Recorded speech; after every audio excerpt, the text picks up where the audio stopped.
Hey there guys, welcome back to another episode of Monster Super League. It's your boy Odin, and today we're going to be doing a little Astromon review. We are going to be going over the Doggo, or otherwise known as the Guard 10. I can't even say his name right. You guys can probably enunciate it or pronunciate it better than I can. But yeah, so he is available from the Lupin Soulstone dungeon this time around, so I figured I may as well go ahead and do one. I believe Elio already uploaded his review of the Doggo. I planned on doing one today, so here we are. So hopefully you guys don't find this information repetitive and maybe get a little bit of different perspective from both Elio's review and my review as well. So I'll just go ahead and get started, and we're going to start with the Fire one. The Fire one is an attacker type. He is a Nat 4, so definitely make sure that you guys do the Lupin dungeon. Pick him up. He is very, very useful. The Fire one is coming in with 27,200 HP. Attack is almost 3,100. Defense is 2,400. And recovery irrelevant, 1954. His skills are 80% chance to defense down for 2 turns. And Thirst, 100% chance to reduce the target skill gauge by 20% for 2 turns. I will say that 100% chance to Thirst is actually very, very good for an Arenamon. However, he is a fire type, and he is also a the thirst is also on the 5-star skill, and he's an attacker type. So unfortunately, doesn't really work well for him. If he was a defender type, this would be a lot more useful. But I will say that this makes him very, very squishy. But if you're looking for an attacker type with thirst, he is very good for your active skill week. He's also very good with a bunch of different morale boosters or general group morale boosters that work together. So that said, he is very, very good for as a thirst unit. So if you need to reduce your enemy's SP, he's very good. On defense, though, pen and paper, he's not the greatest because he is an attacker type. So my recommended build for him is actually going to be HP defense, probably on a protection set because he is an attacker type. But if you can't work a protection set, you could also work a Gem of Bastion set from the World Boss. Although I do know that those ones are a little bit harder to get, but it is what it is. You kind of have to work with what you got. But I think it's pretty good. His leader skill is also Fighting Spirit, which increases allies' attack power by 30 to 35%. So I think it's actually a very good leader skill for him being an attacker type. But he's going to be very niche to use. I think he may be useful in the Tower of Fire. You can use him there. But nowadays, if you have a Fire Cura and a bunch of different Drakas or a couple Drakas, you should be more than enough to use those mons to clear the Tower of Light, or excuse me, the Tower of Fire. So I don't think he's necessarily somebody you need to have. But I think if you're filling out for the Astro Guide, definitely go ahead and build them up for the Astro Guide. All right, so let's go ahead and move on to the water one. I'm gonna go through each one of these as quickly as I can, and we'll go from there. So the water one is a tank type. He comes in with 35,600 HP, 2,200 attack, defense is 2,000, recovery is 2,000. So him being a tank type basically tells you that he's not a damage dealer. His skills are attack down and fatigue for 3 turns. I will say that he is very, very good for the Water Tower of Chaos because there is, for example, the 50th floor, I believe the water of the Water Tower is the Water Artemis, which, or not the Water Artemis, I forget who it is. But anyways, that mon, essentially recovers SP and also saps you. So the fatigue will come in handy when reducing your enemy's ability to, recover health. So fatigue is very good. But it is on the 5-star skill, so essentially means you have to build up your SP before you get to that face of the boss. So I'm not entirely sure, how well he will really work. Pen and paper, he is good at what he's doing, which is a debuffer. But I will say that he does kind of have a bit of a very tunneled use, so he's going to be specifically for only a couple different bosses and fights. So again, not an Astromon that you really need to build, but can be useful in specific scenarios or specific conditions that you may need him for. But all in all, I think the water one is okay. Gem types for him, I'd probably put him on a protection set. However, a Gem of Maggie would be very helpful to get that fatigue up really quickly to get to that 5-star active skill. So Gem of Maggie, Gem of Protection, If you want to build him a little bit more, towards arenas, you could use him with a convection set. But again, very limited with his use. I don't think particularly that he's somebody that you really need to have. It's mainly more for the guide. And I honestly think that he does need a little bit of updating. Like, for example, if he had morale boost and fatigue, that would be really amazing. But there are a lot of balancing changes that will need to be done. I'm sure will be done in the future. But he is somewhat of a niche character, and that is being said and done, all set. All right, moving on to the wood doggo or musketeer. You can also call him, like I said, D'Artagnan. I can't really say it. I just call him Musketeer or Doggo. Doggo is essentially what he is, so we're going to go with that. So the wood one is a balance type, so he comes in with 30,000 HP, 2250 attack, defense is 2400-ish, recovery is 2300. He is actually a pretty well balanced Nat 4 with those stats, but his skill set is kind of very niche once again. The 3-star skill recovery seal is actually very, very good. You'll use that in the wood Tower of Chaos as well. I believe, I can't recall the name of the bosses, but at level 50 floor, I believe they also recover SP and heal themselves. So definitely a good skill to have for the level 50 wood Tower of Chaos. So go ahead and build him up if you need a recovery seal mon. The 5-star skill is stun, 100% chance for 1 turn. I believe that can be skill built for 2 turns. Yes, it can. So it'd be 100% chance to stun for 2 turns. So once again, Tower of Chaos type mon. Very niche type mon, but very good at what he does. And I do actually like his skill set for arenas. So if you do manage to build one properly with like maybe a Gem of the Healer set or a proper, I don't know, maybe even like a Gem of Maggie set, I think he could work very, very well. I mean, you could probably try to see if you could build him as an attacker, like on a Siphon set, but I'm not sure how that would work out for you guys. But he could work out because he is a balance type. His attack is on the lower end to be an attacker in arenas, but yeah, I think his skill set is actually pretty nice because he is very unique. You don't really see a lot of mons with recovery, seal, and stun on the same turn, so he can be used. And I would consider him to be the better of the RGBs, mainly for that purpose. Like I said, very niche, but he can be used in quite a few different places besides just Tower of Chaos. You can also be used in arenas as well, so a little bit more bonus for him in that typing. So now moving on to the creme de la creme, which is why a lot of you guys are here, because you're trying to figure out which one to build. I will say this right now, the Light de Gartan, whatever his name is actually very, very good for the world boss, for the world boss, for Apophis. So if you can get him, definitely build him up.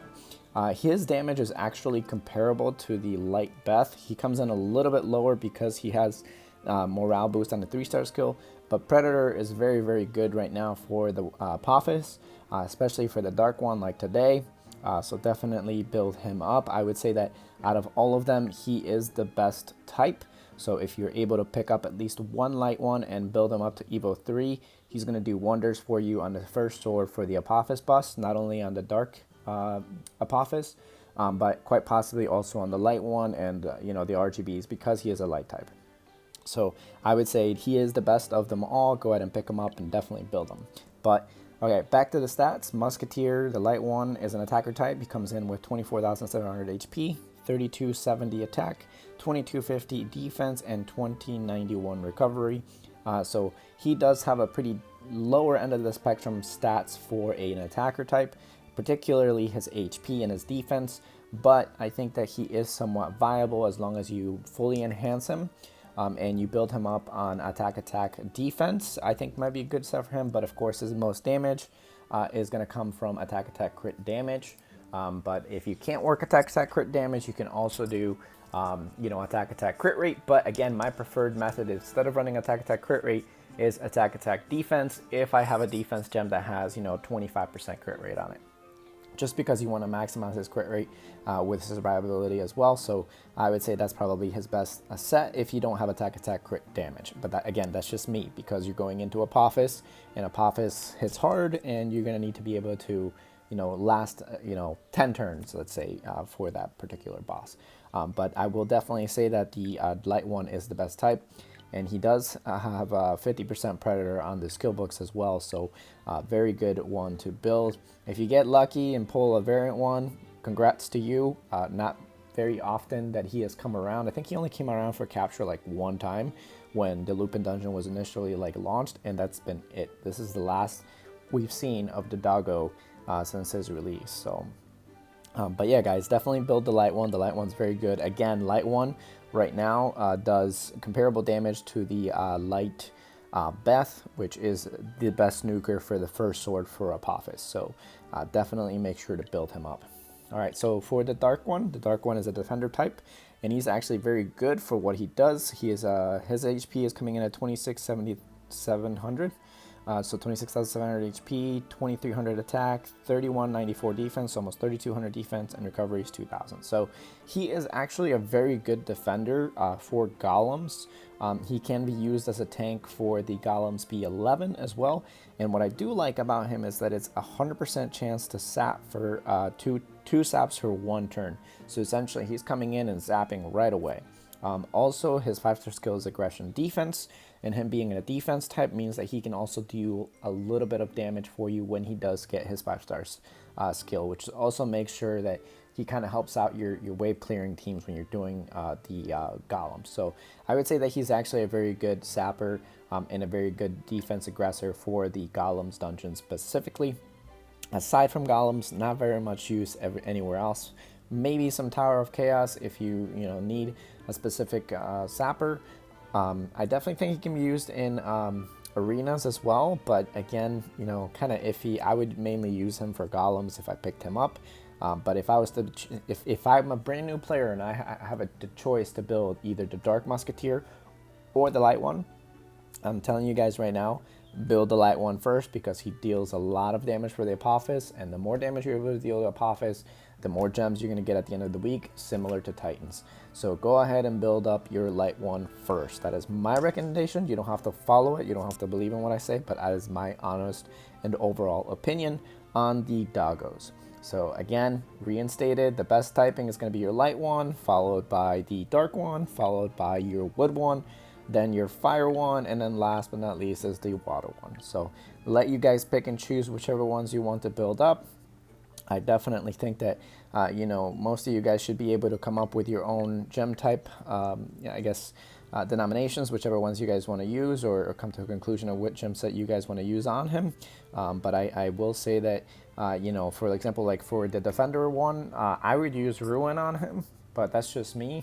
You could always use a protection or a gem of life on him to make sure that he heals every turn. There's a lot of different ways that you can build these mons, so no specific set for the Musketeer, but I will say that my preferred one for him would be a protection set, because he's going to be dealing a decent amount of damage. But if I could build him with anything, I would probably go for ruin. And I do have quite a decent amount of defense gems with ruin type that have high crit rate, so I'm gonna build him with ruin type gems. But for the light one, like I said before, attack crit damage is essentially the only gem set that's going to be really viable for you, and you're going to want to build him with ruin set for sure. As you guys can see, I don't have him built up yet. He's actually one of the very few mons that I don't have Evo 3, and that's because I've only seen him come around those 2 times. But with that said, I'm going to go ahead and just do the Lupin dungeon, because I do want to show you guys really quickly, my team that I'm using, and to show you guys maybe who are new that have no idea what the Lupin dungeon is.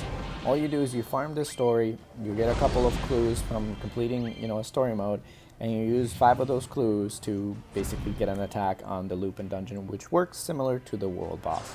Or not the world boss, well yeah, I guess the world boss too, but also Titans and Apophis. All you're trying to do is essentially just, deal the most amount of damage you can in the least amount of turns, to basically just pick up the soul stones from them, and use those to pick up your Astromon. So this guy should be done here in like 1 turn, and we're at level 21. I've definitely been making sure that I do this mode, because I definitely don't have the Doggo, so I definitely need to make sure that I get all of the soul stones to build up 1 or 2 of him. And now that I have enough, we're going to go ahead and open him up and get him to Evo 3. And as you guys will see, I already have the dark one built, because during the last time that the Lupin dungeon came around, I built him instead of the light one. But now that we know that the Apophis Boss essentially requires you to pick him up, I figured I would go ahead and do that. Also, I do have 105 stones for the Zeus as well, so this will be my first Fire Zeus, and I plan on using him next to the Fire Midsummer Miho that we picked up, so I think he will be very good. Alright, so now that we got him, let's go ahead and pick up the Doggos, which are right up here. And I'm going to go ahead and summon all of the ones that I have, because I'm hoping that I pull maybe one variant. Because it is possible for you guys to pull a variant from these, a very small chance, but you know, you can only hope that you get really, really lucky. I will say that I did open up my what is it called, the daily, the 20th day daily to get the gleam, and I actually pulled a wood variant gleam yesterday, so I was or this morning I should say, so I was very excited because I've been getting really, really lucky with the gleams and picking up variants. Like I picked up a couple of different variants. Oh, there we go, perfect. Picked up one variant right there, that's nice. And it's a level 5 variant, so very, very good. I'm excited for that. So my light one will be variant. And let's also go ahead and summon up the 2 light ones and 2 dark ones that I got. But let me know, guys, in the comment section down below which one of the Doggos is your favorite. I'm not sure if a lot of you guys even have him. I will say that he is one of the rarest Astromon in the game because he hasn't come around too many times, similar to the Tortoise or whatever his name is. So I would say, you know, pick him up for sure, and you know, make sure that you guys run the event because he is very, very useful. So I'm gonna actually save 1 or 2 of these guys here, just because I do want to have him to build up, you know, later on. So let me go ahead and leave this one locked up. I can unlock this one because I'll feed it to the light one. And I do believe I have a light one already somewhere in my box at Evo 2. So I shouldn't need too many of these guys to get to Evo 3. So let's see, which one can I leave? Let's leave this one here, unlock that one. I like to make sure that I have either 1 gem of each type, or if I have a double triangle and square, that's actually my favorite setup for gems. Just because what it does is it allows you to kind of use, you know, just crit damage and attack. And if you, for some reason, don't have, you know, double attack and crit damage, you can always do attack, crit damage. So, you know, you can kind of, you know, work around what you want to build from that. So, all right, so let's go ahead and quickly build up the light one since I have him there. And then I will try and see if I have any other tips for you guys, because I did have a couple other things that I wanted to talk about. I mean, as you guys saw, I just picked up my Fire Poseidon, which was nice. I definitely had a couple of other mons that I wanted to talk about. Oh, that's right, the alpaca is on the summon exotic table this month, so definitely make sure to pick them up. If you're a new player, the wood alpaca is pretty good for the Titans, especially if you don't have a courageous striker yet. So if you have you know, the space or the room to build an alpaca, build the wood one. If you're working towards Apophis, I would pick up the fire one, because if the fire one has at least buff break, it's not full buff break, but you can use the fire one in Apophis as well. And I used my fire one in Apophis for, I want to say at least a month, or a month or 2 before we ended up getting the MS Miho or this fire, what's his name, Zeus. So all right, so we got the light one to Evo 3, and I'm pretty happy about that. And I will say that I definitely want to build him up and test him out, so maybe on the next video I will go ahead and do so. But at least we got him to Evo 3 and we filled up the Astro Guide, so I'm very pumped about that. Let's go ahead and pick up some of our gems here. And let's see, what else did I want to talk about? Oh, that's right, the Spark It. Make sure that you guys rebirth for him too. I would say that a lot of the mons that are in this pool this time are actually pretty useful. The Water Spark is essentially the one that I prefer to use the most if you don't have, you know, a Water Courageous Striker built up to Evo 3. It is expensive to get the, you know, the Water one to Evo 3, because I think you'll need like 45 Nat or Evo Nat 4s. He is very good at what he does. If you're looking for arenas, the dark one's actually pretty solid too. He recovers everybody's SP, and he gives you a stun, so I would say that he's pretty good. And then of course the light one, very good for the Tower of Chaos, and also for the light tower, since you'll need shock in quite a few different levels to you know, move on with some of the levels. Aside from that, guys, I'm not really sure if I had anything else to talk about. I'm definitely close to picking up my Wood Zeus, and I think on my Dark one, I'm at 69 Soul Stones for the Dark. So you guys can do a little chuckle for that 69 right there. But anyways, guys, I think that's it for this video. I just want to do a quick little review on the Doggo. Like I said, the Doggo is coming in really, really high on the damage right now, and I would say that he is your second best option to a light Beth for the Apophis. If you have a light Beth, though, make sure that you guys use her. Mine, I think, is, yeah, mine is on attack crit damage on a Siphon set. And the Siphon set is essentially going to deal the most amount of damage because you're trying to get to that second skill, the 5-star skill, which is Dark Predator. So, but that's it for this video, guys. I'll catch you all on the next one. Peace.